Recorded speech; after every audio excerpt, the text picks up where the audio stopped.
تو اور دوسری بات یہ کہ ان کی حفاظت کرنا، تعمیر کرنا، یہ خود قرآن مجید سے ثابت ہے۔ تو افسوس یہ ہے کہ یہ جہالت جو ہے نا وہ ہمیں برباد کر رہی ہے۔ پاکستان میں طالبان تھے تو اس وقت بھی وہ مرحوم قاضی کہا کرتے تھے کہ یہ طالبان ہیں، ان کو عالمان کی ضرورت ہے۔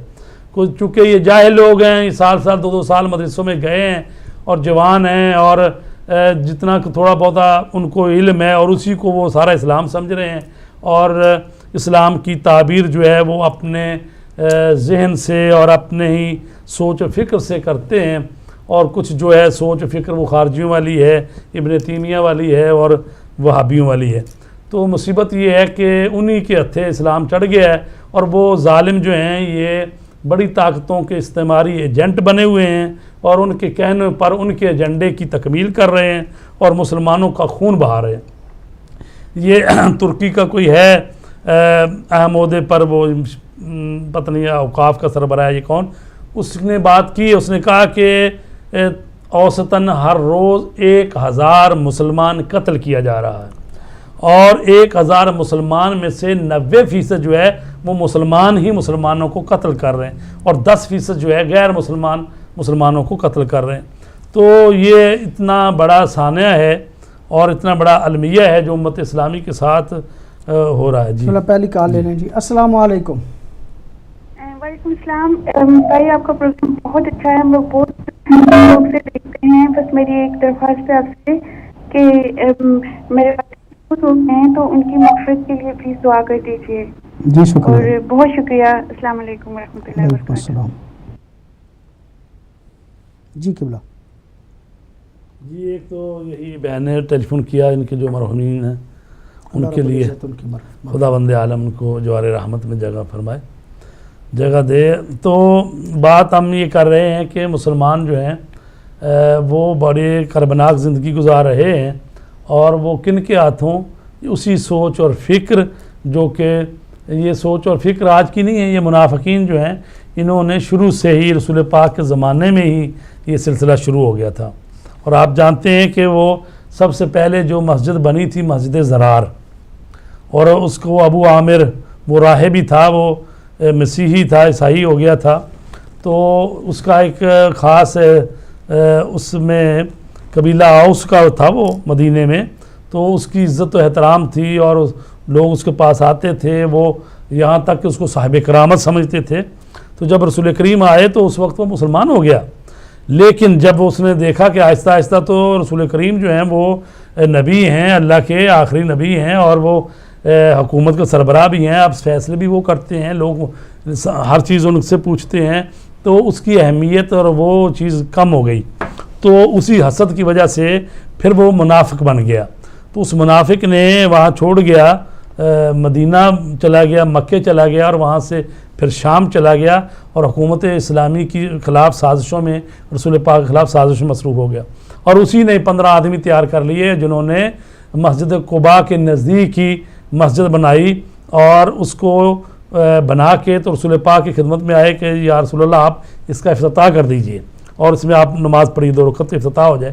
اور یعنی کس نام پر کہ جناب یہ موسم خراب ہوتا ہے، کبھی بوڑھے ہیں، کوئی بیمار ہیں، وہ مسجد قباء میں نہیں جا سکتے یا مسجد نبوی میں نہیں آ سکتے، تو مسجد کے نام پر مسجد بنائی گئی۔ تو اللہ رسول پاک نے فرمایا، جنگ تبوک پر جا رہے تھے، فرمایا کہ میں واپسی پر آؤں گا، پھر دیکھتے ہیں۔ جب رسول پاک آئے تو آتے ہی یہ آیات آ گئی سورہ توبہ کی کہ یہ جو مسجد ہے مسجد ضرار ہے، مسلمانوں کو نقصان پہنچانے کے لیے بنائی گئی ہے، کفرن و تفریقن بین المومنین، یہ کفر کی بات کریں گے، یہ مومنین میں تفرقہ ڈالیں گے۔ کال لے لوں جی، پھر بات کرتے ہیں۔ السلام علیکم۔ جی وعلیکم السلام۔ جی کون کہا سے؟ جی میں صرف ایک بات کہنا چاہتا ہوں کہ جو کچھ وہ کوئی عراق یا سیریا میں وہ کوئی نئی کوئی اسلامک برانچ نکلی ہے، آئی ایس، وہ جو مزارات یا وہ تباہ کر رہے ہیں، تو وہ سنی کا نام دے رہے ہیں اصل میں کہ وہ سنی ہے۔ میرا خیال ہے کوئی بھی سنی ایسی گستاخی نہیں کر سکتا کہ وہ صحابہ رسول یا کسی پیغمبر یا اہل بیت کے مزار کے بارے میں نقصان۔ یہ آپ ذرا سا اس پہ روشنی ڈالیں کہ کوئی سنی یہ سوچ بھی نہیں سکتا، اور یہ کون لوگ ہیں جو کہ سنی کا نام استعمال کے یہ چیزیں یوز کر رہے ہیں. فرسٹ آف آل تو ہم پہلے سب لوگ مسلمان ہیں, تو کوئی بھی مسلمان ایسی گستاخی نہیں کر سکتا کہ حضور صلی اللہ علیہ وسلم کی فیملی کا کوئی مزار ہو, یا کوئی اہل بیت ہو, یا صحابہ کرام ہوں, یا کسی نبی کے مزارات ہوں, کو ان کو اس کو نقصان پہنچانے کے. ایون میرا نہیں خیال کہ کسی کے بندے کے دماغ میں یہ اس کی ڈس رسپیکٹ اس کے دماغ میں آ بھی سکتی ہے, تو کوئی مسلمان تو ایسا نہیں کر سکتا. تو پلیز یہ ذرا سا بتائیں کہ جو لوگ سنی نہیں ہیں, کیونکہ میں خود سنی, اور میرا خیال ہے, میرا نہیں خیال کہ کوئی سنی اس کے بارے میں ایسا سوچ سکتا ہے. تو فرسٹ آف آل تو ہم مسلمان ہیں, تو پلیز آپ علماء کرام بیٹھے ہیں تو ذرا یہ گائیڈنس دیں گے اس کے بارے میں. بڑی مہربانی جناب, شکریہ. قبلہ کالر کا سوال آپ بات کر رہے تھے, میں قبلہ کو تھوڑا سا شامل کر لوں کہ بنیادی طور پہ یہ کہتے ہیں کہ ہم سنی ہیں. پاکستان میں بھی جو دہشت گرد تنظیموں والے لوگ تھے, ان کی جب جماعتیں کالعدم ہوئیں تو انہوں نے اپنی جماعت کا نام بھی اہل سنت والجماعت جو ہے وہ رکھ لیا, اور یہاں پہ بھی وہ اپنے آپ کو سنی العقیدہ, اور میڈیا بھی یہ کہتا ہے کہ ایک طرف شیعہ ہیں اور ایک طرف سنی العقیدہ ہیں. کیا واقعاً جنہیں اصطلاحاً ہمارے ہاں سنی کہا جاتا ہے یہ بھی وہی سنی ہیں, یا یہ اس لفظ کو استعمال کر رہے ہیں؟ بنیادی طور پر میرا خیال ہے شاید پروگرام بھی انہوں نے پورا نہیں دیکھا. بنیادی طور پہ اسلام کا لبادہ اڑا ہے انہوں نے. نہ یہ سنی ہیں نہ یہ شیعہ ہیں, ان کا اصلاً اسلام سے ہی کوئی تعلق نہیں ہے. یہ بے دینوں کا ایک ٹولہ ہے جو اصلاً ایتھیسٹ ہیں, جن کا ایمان نہ خدا پہ ہے, نہ نبی پہ ہے, نہ دین پہ ہے, نہ قرآن پہ ہے. اگر واقعاً یعنی دین کے بنیادی عقائد اور ستون پہ اگر ان کا ایمان ہوتا تو وہ ایمان عمل میں ظاہر ہوتا. عمل سے ہم اندازہ لگاتے ہیں کہ یہ کس عقیدے کے ہیں. جو شخص انبیاء کے مزارات کو گرا دیتا ہے, جو شخص نہتے بے گناہ اور انسانوں کو, اور اس میں بھی کوئی تمیز نہیں ہے, بچے ہیں, بوڑھے ہیں, بچیاں ہیں, خواتین ہیں, تو اسلام کے نام پہ انہیں تہہ تیک کرتا ہے, ان کے سروں پہ گولیاں مارتا ہے. خدا کی قسم آج یعنی سوشل میڈیا پہ بہرحال یہ جیسے قبلہ نے بھی اشارہ فرمایا, یعنی خود ہی وہ چڑھا دیتے ہیں اپنی فلمیں بنا کے, اور تاکہ ایک خوف بیٹھ جائے, ایک دہشت بیٹھ جائے, ایک وحشت اور بربریت جو ہے وہ ہماری آ جائے, اور یہ ساری امت جو ہے وہ ہمیں خلیفہ مان لے. یعنی زور سے, دھونس اور دھاندلی سے اس سے سمجھ میں آتا ہے کہ یہ بیسیکلی یہ کسی بھی مذہب کے ماننے والے نہیں ہیں. یہ ہوا پرستوں کا اور ظالم دہشت بربریت کو پھیلانے والے لوگ ہیں, جو اپنے علاوہ دوسرے انسانوں کو زندگی کا حق نہیں دیتا. اس کو کون مسلمان کہتا ہے؟ جو کہتے ہیں کہ فقط ہمیں جینے کا حق ہے, باقی سارا بشر جو ہے وہ ہم ان کو تہہ تیک کر دیں, لہٰذا ان کے ماتھے پہ کوئی شکن نہیں آتی انسانوں کو ختم کرتے ہوئے.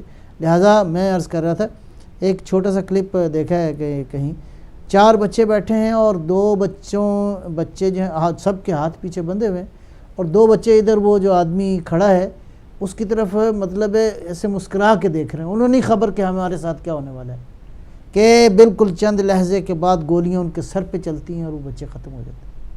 انا للہ و انا الیہ راجعون. یہ اس کو کون کہتا ہے کہ یہ لوگ مسلمان ہیں؟ ہمیں بالکل یقین ہے کہ یہ طالبان کی شکل میں ہوں, یہ داعش کی شکل میں ہوں, یہ کسی بھی شکل میں ہوں, یہ اصلاً لبادہ انہوں نے اسلام کا پہنا ہوا ہے. ان کا اسلام سے کوئی تعلق نہیں, اور اس کی سب سے بڑی دلیل ان کا عمل ہے. یعنی انسانوں کو قتل کرنے کے بعد مطلب مسکراتے ہیں, ان کے چہرے پہ مسکراہٹ ہے. بالآخر کون سا دین ہے جو یہ کہتا ہے کہ انسان کو نہتے بے گناہ انسان کو قتل کرنے کے بعد تم دندناتے پھرو اور تم یہ بھی دعویٰ کرو کہ تم حقیقی اور سچے مسلمان. بالآخر یہ یعنی اگر اس طرح دین پھیلانے کی ضرورت تھی تو انبیاء نے تو تلوار نہیں اٹھائی. یہ حقیقی معنوں میں مسلمان نہیں ہے, لیکن قبلہ اگرچہ یہ حقیقی طور پہ مسلمان نہ بھی ہوں, ایک نام استعمال کیا جاتا ہے. دنیا پہ فکریں ہیں اس وقت, اسلام کی تعبیرات ہیں. اسلام کی تعبیرات ایک شیعہ تعبیر ہے, ایک تعبیر جو ہے وہ اہل سنت کی ہے. خاص طور پہ ہمارا جو پاکستان ہندوستان میں اہل سنت کا لفظ ہے اس میں عموماً وہ لوگ کہ جو مقلد سمجھے جاتے ہیں,